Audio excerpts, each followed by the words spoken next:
Welcome to Luminous Path to Heaven channel. We received a spiritual message from Thomas Edison.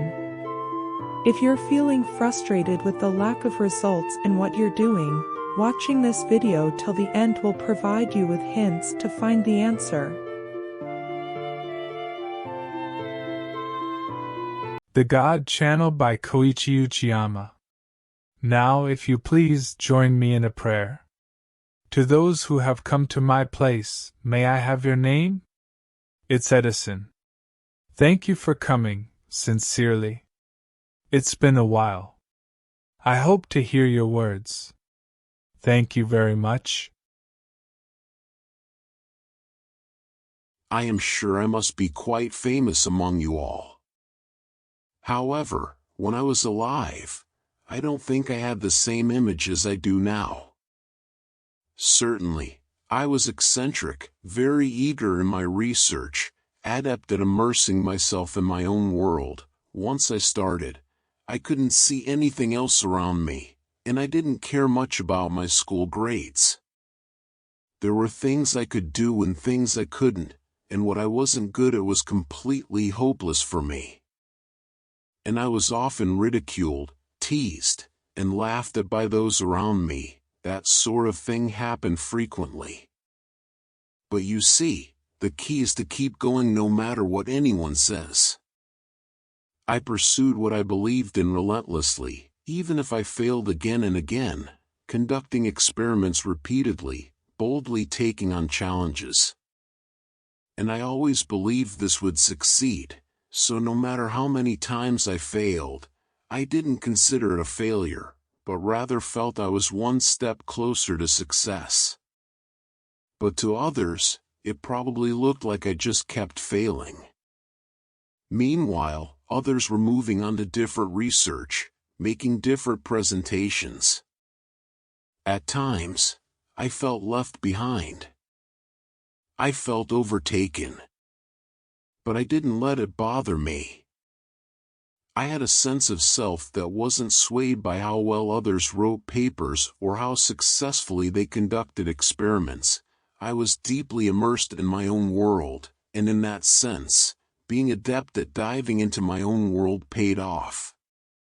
Usually, people give up around this point, but I didn't, and I think that was good. I didn't have any desire for fame. I just wanted to pursue what I believed in and exhaustively pursue it.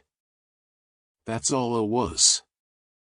If this physical world were to conform to what I imagine, I would have an unshakable belief that everything would go perfectly. So, I could redo it over and over again. And in the end, the experiment succeeded on the last attempt. At times, my efforts were rewarded all at once.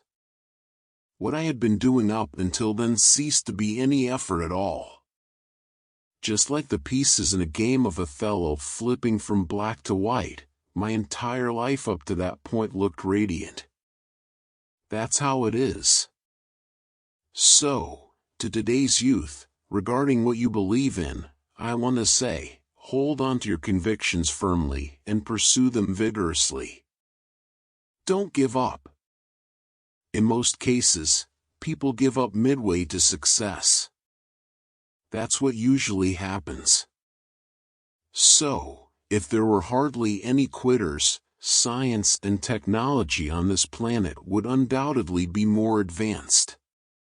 That's for sure. It's probably because there are so many quitters that we're stuck at the current level.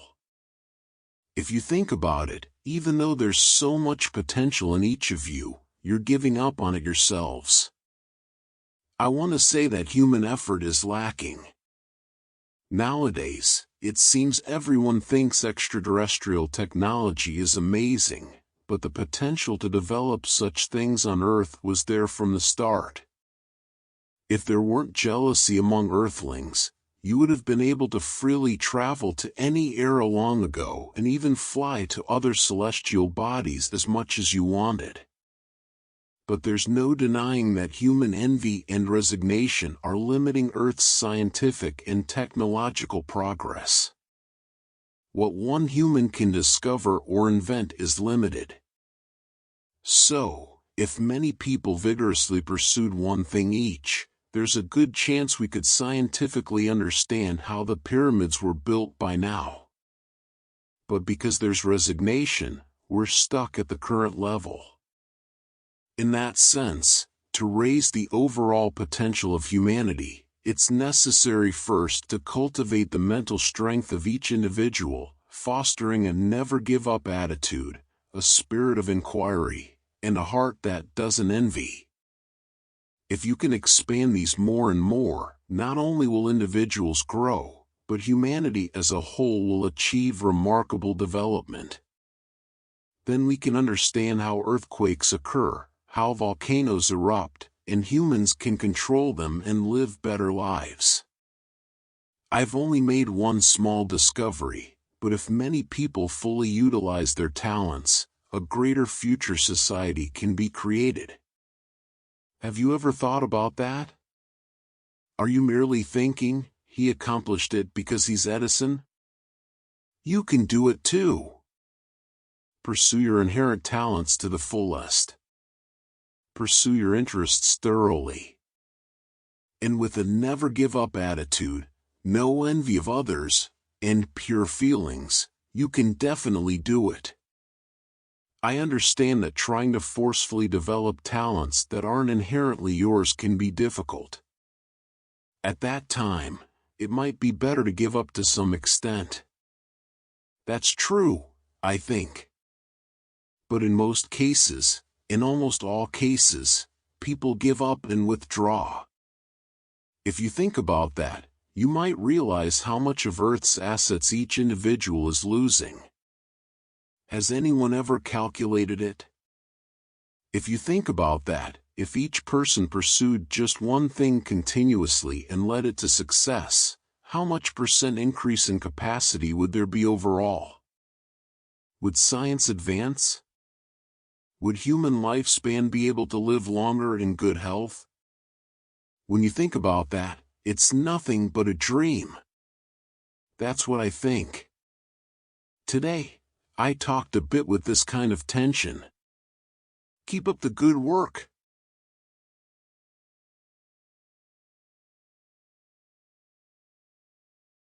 How did you feel after watching the video? Edison's words about jealousy and resignation really hit home, don't they? It's quite challenging indeed. We often find ourselves comparing to colleagues or friends, leading to self-doubt and feelings of inadequacy. Even when we work hard, if the results don't show, it's easy to feel disheartened. Being told to simply rid ourselves of jealousy and resignation seems a bit daunting. Why do we harbor jealousy? Perhaps it stems from childhood experiences, like being compared to friends. Do you remember being compared to a classmate who excelled academically while you struggled? How do you feel about what your parents said back then, now that you're an adult? Academic success is just a small part of what we should learn in life, and if it's not our forte, then our grades might suffer. Edison himself didn't care much about school grades, yet he became a symbol of genius in modern times.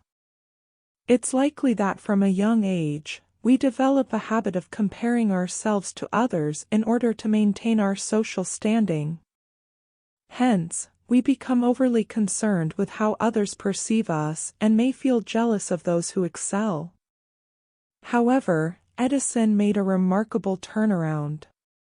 None of his colleagues became more famous than him. He pursued his own path without jealousy or resignation. It would be great if we could approach things with such an attitude. But as Edison also cautioned, it's wise not to blindly pursue talents we don't naturally possess. Knowing when to give up, once we've done our best, is also a form of wisdom. That's all for today. Thank you for watching. Please stay tuned for the next video.